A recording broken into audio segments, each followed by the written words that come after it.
Hi, I'm Kumar. I'm the Vice President of the Marketing Department, and that includes the call center, the chat team, etc.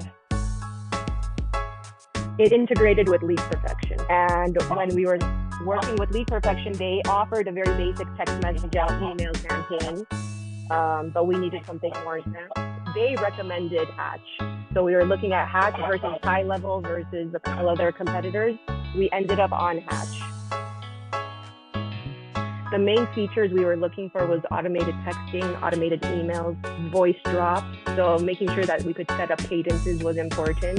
And then segmentation, which would then help with speed to lead and conversion. Another thing that did set you apart was the templates you offered. You do have a lot of playbooks that were helpful resources, and I think you do a lot of webinars that give a lot of information. So that also sets you apart. Speed to lead, aged, reset appointments, rehash appointments, and sweepstakes. So when the lead comes in, inside of the speed to lead, it triggers the first touch point, which is the text message and email. Meanwhile, it's already sent to the dialer through the CRM as well. So that's their day one experience. And then we've built a cadence that follows the speed to lead. Our speed to lead ends at day 14. After day 14, if they haven't responded, then they become an aged lead for us. We still try to connect with them through the other campaign we built in Hatch. We've been able to grow a chat team outside of the regular dialer team. So before, I had my call center reps do both the dialing as well as answer text messages. We ended up creating a separate chat team to only work on Hatch. 3 members, their job is mainly to be inside of Hatch, respond to all the clients that were messaging, as well as escalate any issues to Hatch support if there are any.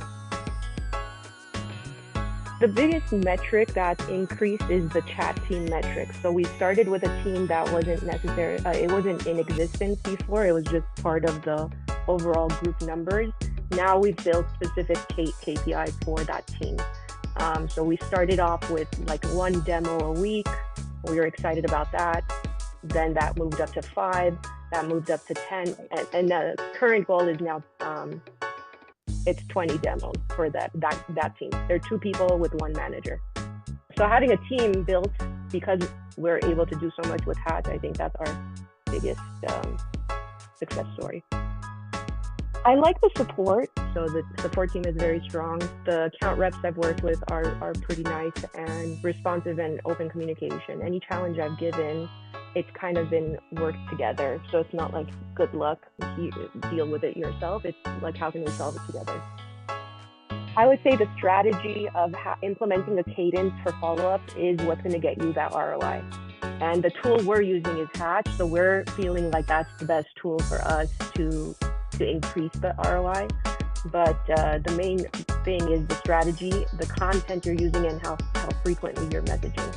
So Hatch does help us create that, but that's the actual solution. Is what are you saying to the clients? How often are you saying it to them, and how can you convert them more with various campaigns? Would you be able to do this manually? Would you be able to reach out to customers this fast, this often? I would say no, especially with the number of lead sources we're using, maybe 30, and that's 30 in 1 brand. We have the kitchen brand, we have the bath brand, we have the flooring brand. So it wouldn't be possible for our team. I've met companies that do a manual setup. I'm not sure how they're dealing with the loss of their leads if they're not following up after the first 10 days. So it sounds like it's like you're trying to generate leads for sales, to do appointments, and Hatch helps you to do that because it allows your team to process a higher number of conversations. And you also know that all those leads that you're paying for are getting reached out to. Yes.